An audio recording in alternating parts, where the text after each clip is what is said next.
Hey everyone, it's Sarah. Sorry I'm shuffling around here. But sorry if there's delay or anything. My computer is kind of acting weird. But today I am doing my favorite books for the summer because summer just started and I look really pale.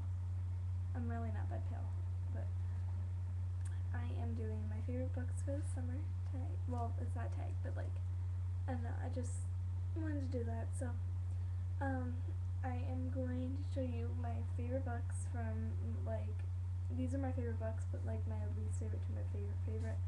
Like, they're still my favorite, but my less favorite, like, I would reread the ones at the end more than I would read these. So, I am doing this, and sorry I look really pale and everything, it's just the lighting, and I just got out of the pool and I look really disgusting, I'm sorry, but okay, so let's get into this. I am first going to start out with this book called Distant Waves, and it is by Susan Wynn, and it's a novel about the Titanic. And I read this last year for a project, and I really like the cover of it. It's like the thread. And okay, so it is. Here's the back of it. Chased by the past and drawn towards a more hopeful future, four sisters embark on the journey of their lives aboard the Titanic. One is going to have their wedding during the voyage. Another has become involved in a feat of scientific intrigue that has the potential to alter the course of history. All of them feel out of place, and at least one of them will soon find herself out of time. See, I know what this book's about, but it's kind of really hard to explain. But it's pretty much about this girl, and I haven't read it in so long, but she is. Let me see.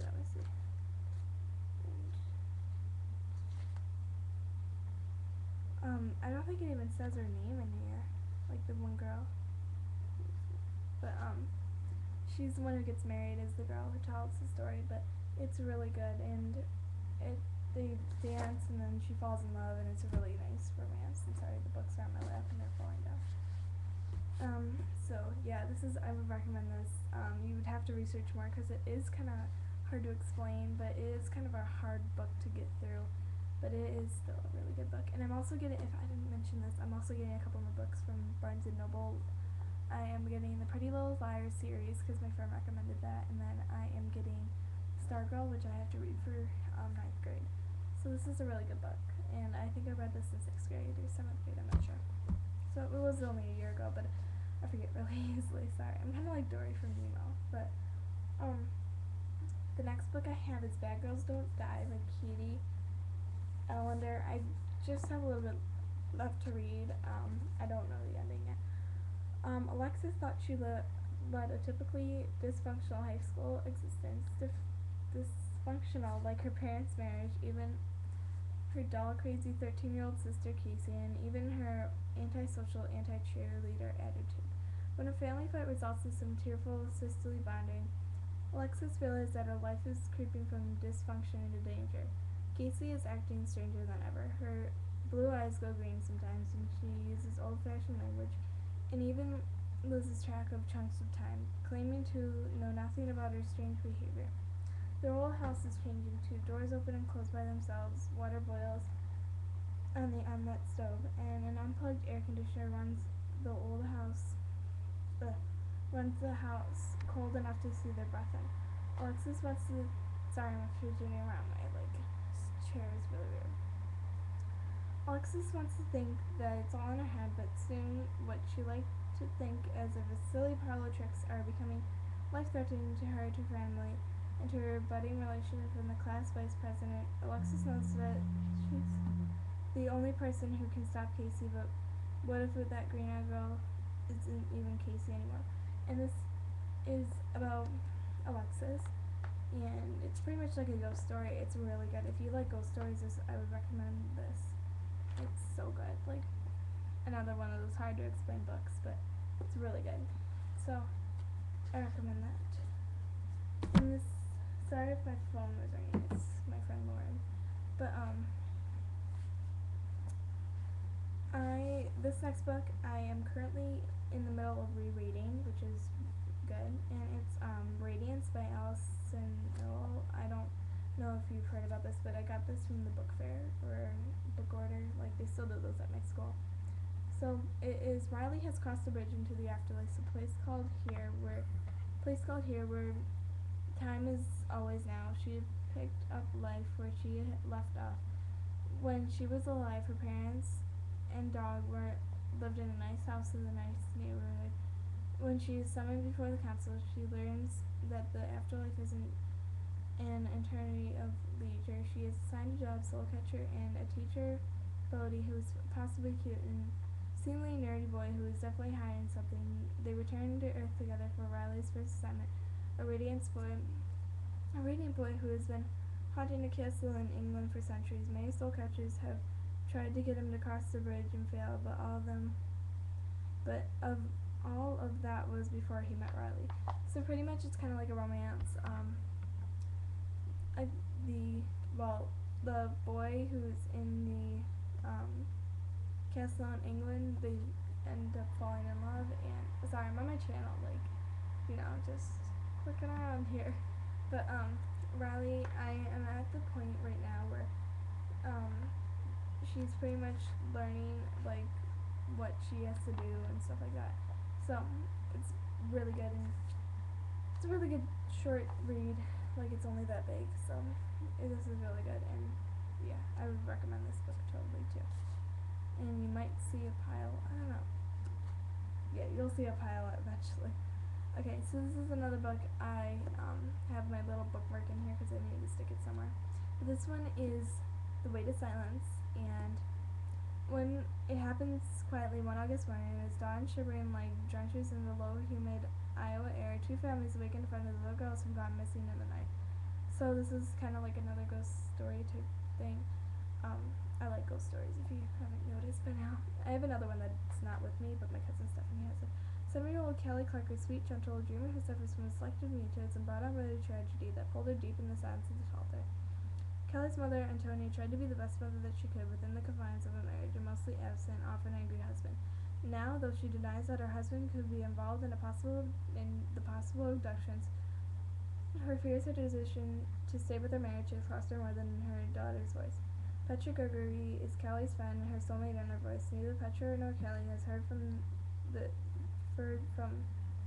since their disappearance was discovered. Desperate to find this child, Martin Gregory was forced to confront a side himself he did not know existed beneath his intellectual professional demeanor.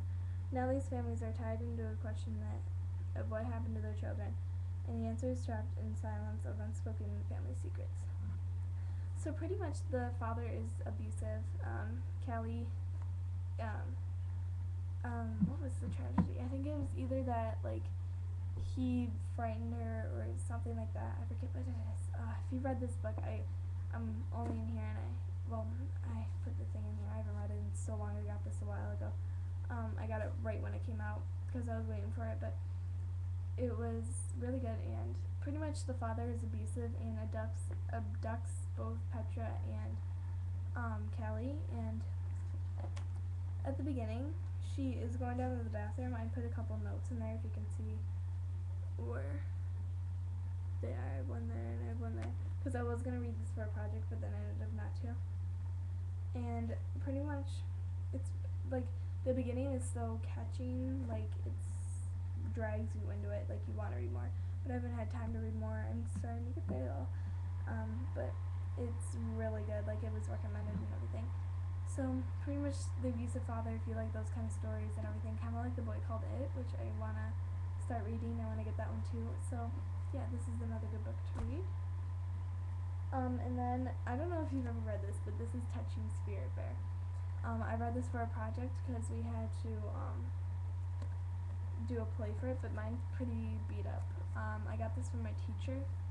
She gave all the old ones to us, so I just kind of picked it up. But I can't read the back. But at 15, Cole Matthews has been fighting and stealing. The punishment for smashing Peter Driscoll's skull onto the sidewalk is also a crime.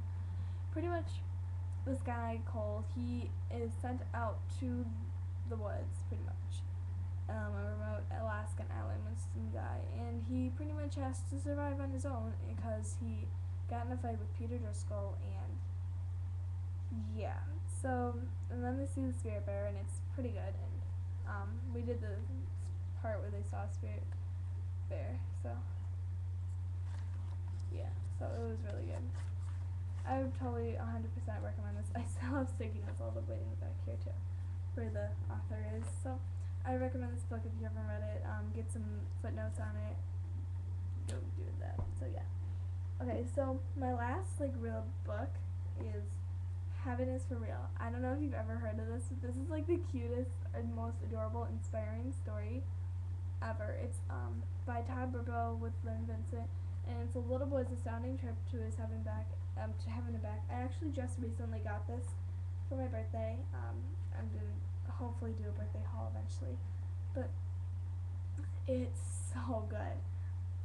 Pretty much this little boy Colton. I like the ones that I really like. I remember the most if you figure that out.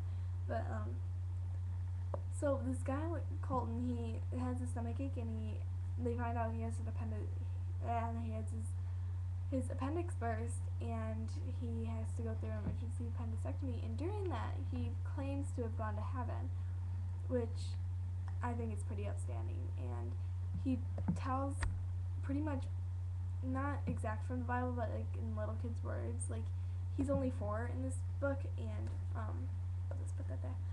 And he pretty much only he pretty much goes to heaven, comes back pretty much. Well, he said he didn't die in the records, but they say he could have went out of consciousness. But it's such an inspiring story, and it tells you kind of like what heaven is about. And one part of the story is where they're going around, because a lot of people have like pictures of Jesus around. So they went around and they tried to find all these pictures, and they say, oh, what's wrong with this one, what's wrong with this one. And this other girl who claimed to gone to heaven drew this picture, and he says that's exactly what it is. So I think that's pretty outstanding, that this story is really catching. Oh my gosh, it gives me chills if you can see my goosebumps. But oh, it's such a good book. I'm like smiling, and I'm so tired, but this is a really good book, and I would 100% recommend it. Like, it is so catching and everything. Okay, so these books I got for $3, and these are kind of like little summer reads, little things that you might want to read to cheer yourself up or something like that. This is Chicken Soup for the Teenage Soul, The Real Deal, and Chicken Soup for the Teenage Soul. So I got 2 of them. And these are just little everyday face problems, and this one's about pretty much school and drama and everything. Yeah, so I got this one at the book fair, at our school book fair, Scholastic Book Fair. And then this one's kind of like issues and things. So yeah, recommend these books. These are really good too. So those are my books, and I also have another one. It's called The Old Willis Place. It's a ghost story, and it's about these 2 little kids. I've read it 4 times, I think. I think it's really good. And they are pretty much dead. Like, their parents died and everything, and they died in the basement. I'm sorry, my neck itches. But if Google it, it's so good, and I would definitely get that book too. It's called The Old Willis Place by Barry Donning Hahn, and it's really good. So I'm sorry if this didn't really help you. I just kind of want to show you my favorite books. So kind of tell you a little description. I'm really bad at describing things, so I'm hopefully going to do a couple more videos today. So I will see you hopefully soon. Bye. Hold on, I can't click this.